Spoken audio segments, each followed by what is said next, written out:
Extrait numéro 96. De quoi parle Jésus quand il prophétise les malheurs de Jérusalem? Au chapitre 13 de son évangile, Marc fait une parenthèse déconcertante. Lorsque vous verrez l'abomination de la désolation installée là où elle ne doit pas être, entre parenthèses, que le lecteur comprenne, alors que ceux qui seront en Judée s'enfuient.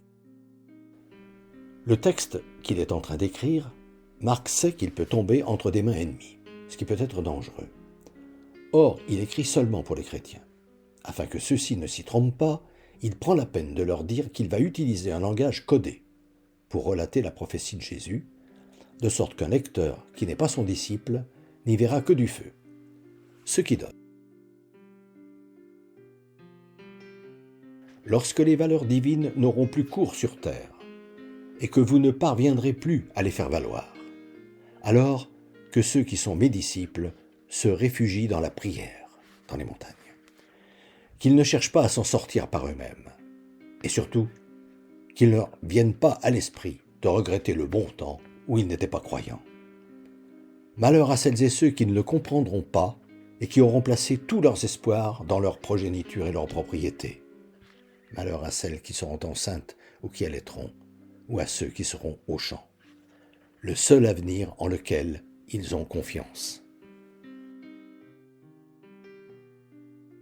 Priez pour que vous ne perdiez pas la foi, pour que cela n'arrive pas en hiver.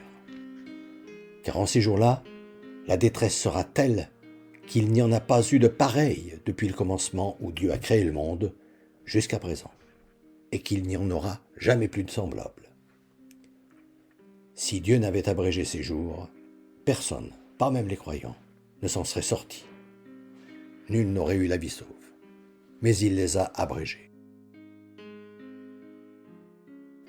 Aussi, n'allez pas croire les diseurs de bonne aventure, les faux messies et les faux prophètes, qui parleront tellement bien et vous feront de si belles promesses, qui accompliront des signes et des prodiges, qu'ils pourraient même vous abuser, vous les croyants. Vous voilà prévenus. En ces jours-là, après cette détresse, le soleil s'obscurcira et la lune perdra son éclat.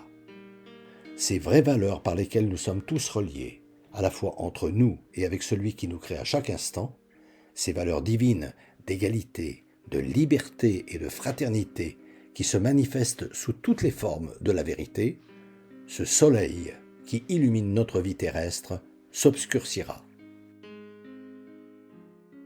Et jusqu'à son miroir, la lune, son reflet mensonger, avec ses soi-disant valeurs que les hommes ont substituées aux valeurs divines, qui n'aura elle-même plus de clarté, tellement les valeurs divines, justement, malgré leur puissance, à force d'être obscurcies par les nuages de l'incrédulité, l'auront rendue faible et incapable de donner à nos vies une orientation qui ait du sens, la direction du vrai bonheur, et non celle qui nous précipite dans les plaisirs, ce malheur qu'engendre le péché.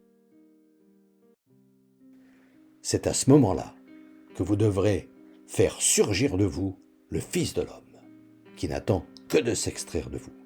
C'est à ce moment-là que tous les fils de l'homme se rassembleront de tous les coins de la terre. Ce moment, il est en train d'arriver. Tenez-vous prêts. Depuis des années, environ une fois par mois, j'envoie une lettre d'information spirituelle à tout mon carnet d'adresses. Le thème du moment est, depuis janvier 2019, être chrétien, ça veut dire quoi? Si ce sujet vous intéresse, n'hésitez pas à me transmettre votre mail, en vous contentant d'indiquer auditeur YouTube, vos noms et prénoms, et éventuellement votre numéro de téléphone si vous souhaitez me parler.